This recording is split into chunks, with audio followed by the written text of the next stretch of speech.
మళ్ళీ ఇలా తిరిగి రాస్తారంటే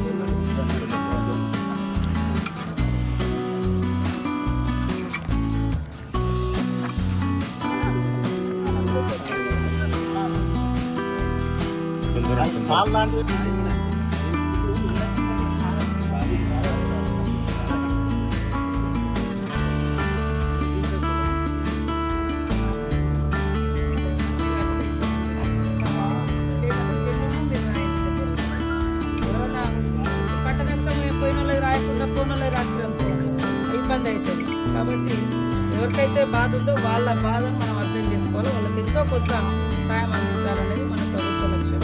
కాబట్టి తప్పకుండా నష్టపరిహారం కూడా అందరూ కూడా సహకరించి వాళ్ళతో పేరు రాయించారు. సరేనా? స్టార్ట్ చేసుకోండి.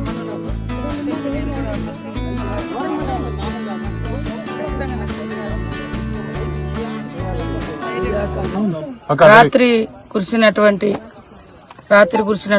అంటే 4 గంటల సమయంలో పెద్ద ఎత్తున ఈదురుగాలులతో కురిసినటువంటి రాళ్ల వాన మూలంగా మా ములుగు జిల్లాలో ములుగు నియోజకవర్గంలో పెద్ద ఎత్తున పంట నష్టం జరిగింది. మరి రైతుల యొక్క బాధ వర్ణాతీతం. వారిని చూసి వారి పంటలను పరిశీలించి వారిని ఓదార్చి వాళ్లను భరోసా ఇవ్వడం కోసం ఈరోజు గోవిందరావుపేట మండలంలోని మరి ఇటు చంద్రుతండ గాని, కర్లపల్లి గాని, లక్ష్మీపురం ఈ ప్రాంతాలను మరి అమృతండ ఈ ప్రాంతాలను ఇప్పుడు మనం సందర్శించడం జరిగింది. మాతో పాటు అగ్రికల్చర్ అధికారులు కూడా ఉన్నారు. కలెక్టర్ గారికి కూడా ఆదేశించడం జరిగింది. వెంటనే సర్వే చేసి మరి వాళ్లకు నష్టపరిహారం కూడా ప్రభుత్వము ఇస్తే తప్పకుండా సర్వే కూడా ఇమీడియట్లీ సర్వే చేయమని చెప్పడం జరిగింది. మిర్చి రైతులు కూడా అక్కడక్కడ పాపం కళ్ళల్లో పోసుకున్నది కూడా తడిచిపోయింది. అదేవిధంగా పెద్ద ఎత్తున పంట నష్టం, ముఖ్యంగా మరి వరి నష్టం అనేది ఈ ప్రాంతంలో జరిగింది. కోతకొచ్చినటువంటి పంట కోసుకునే టైంలో ఇంకా 2-3 రోజులైతే ఇండ్లకి వచ్చే ధాన్యం మొత్తం కూడా మరి నీళ్ల పాలైపోయింది. కాబట్టి వాళ్ళందరినీ కూడా ధైర్యంగా ఉండమని కోరుతూ వాళ్లకు తప్పకుండా ప్రభుత్వం నుంచి సాయం అందే విధంగా చొరవ తీసుకుంటాం. ముఖ్యమంత్రి గారి దృష్టికి తీసుకెళ్తాం. సంబంధిత మంత్రి తుమ్మల నాగేశ్వరరావు గారి దృష్టికి కూడా తీసుకెళ్లి తప్పకుండా ఈ కుటుంబాలని ఆదుకుంటామని తెలియజేస్తూ అందరూ ధైర్యంగా ఉండాలని కోరుతామని.